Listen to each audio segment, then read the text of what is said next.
This is lesson number 52 in Algebra 1, more on addition of rational expressions with unequal denominators and overall average. Alright, so as far as adding rational expressions, which is another way to say fractions, if you remember, to add fractions you have to have common denominators. Situation, let me make this look more like a y than x if I can. Okay, that is a y. Alright, in order to add these, one of the things that's really important to understand is how you get common denominators. One of the things that's also important is to know that whenever you have two terms, like an x and a y, or a 6 plus x, or any two or when you have a number and a variable, or two variables, like if this were like this case, x plus y, these cannot be separated. This is not just a 6 and an x. This is not just an x and a y. This is an x plus y. This plus sign, or if there were a minus sign, holds these two terms together. They cannot ever be separated.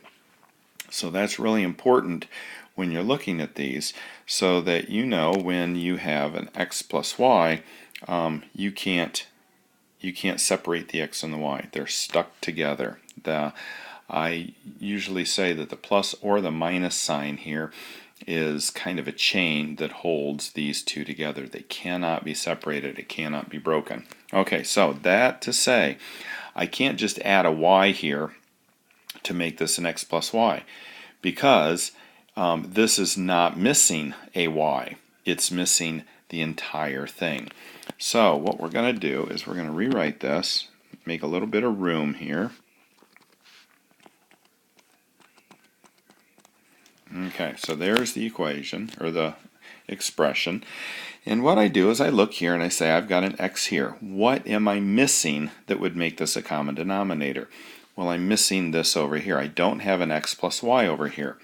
So what I do is I stick an x plus y, and it always helps when you have that, like an x plus y or a 3 minus y or an x minus 4 or whatever, that you put them in parentheses to show that they are together. Alright, so now I have an x plus y over here. As long as I do it to the top and bottom, I can multiply by an x plus y. Now I look over here and I say, well, what am I missing here that I have here? Well, over here I have an x all by itself. I don't have one over here, so I'm going to put one over here. Now, I have an a times x plus y over x times x plus y plus bx over x times x plus y. Now, what do I notice here? I notice that I have common denominators. Now, when you have common denominators, you can rewrite this over one denominator. So I'm going to distribute this a to the x and y and get ax plus ay plus bx. I'm going to put it over one denominator, the one denominator that's common. Okay? And there you go. So you can leave it like that, or you could distribute that and get x squared plus xy on the bottom if you wanted. I personally don't really care which of the two. Sometimes it'll be more convenient to leave it this way, sometimes this way, kind of depending on what you're doing. Alright, so let's look at example number 52.2 and go ahead and practice this. So what we're going to do here is take 4x plus c. Oops, I'm sorry, that's not a c, is it? It's an a. Alright, 4x plus a over a plus b, and that's going to be plus c over x. Alright, so I should have spread this out a little bit more. Let's go ahead and write this spread out because I'm going to be inserting some stuff in here. Alright, so again, I'm going to look at my a plus b, and if it makes it easier, which I think it does, make grouping symbols around there to show that this is one piece here. Okay, it just makes it easier for me to remember what I'm doing.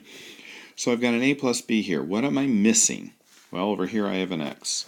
So I'm going to multiply those two by x. So another thing you could do is you could group those together too, because this x is going to be multiplied by the whole thing, not just by the 4x. It's going to be multiplied by the 4x plus a. Okay, now I'm going to look at this, and I've got an x here, but what am I missing over here? I'm missing an a plus b, the entire a plus b, not just an a and not just a b. So again, I'm putting them in the grouping symbols. Notice my denominators now are the same. So let's go ahead and multiply that through. So that's going to be 4x squared, because x times x is x squared, and then x times a. And then I've got that over x times a plus b. And over here, when I distribute, I've got c times a, which is ac. I just put them in alphabetical order. It just makes it look neater. And I have the same denominator here. So because I have the same denominator, I can take this whole thing and put it over the denominator one time. So I'm just going to rewrite it here.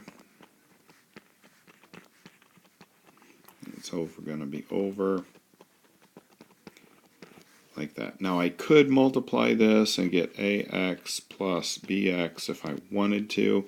Like I say, it doesn't really matter. You can do it if you want. Doesn't have to be.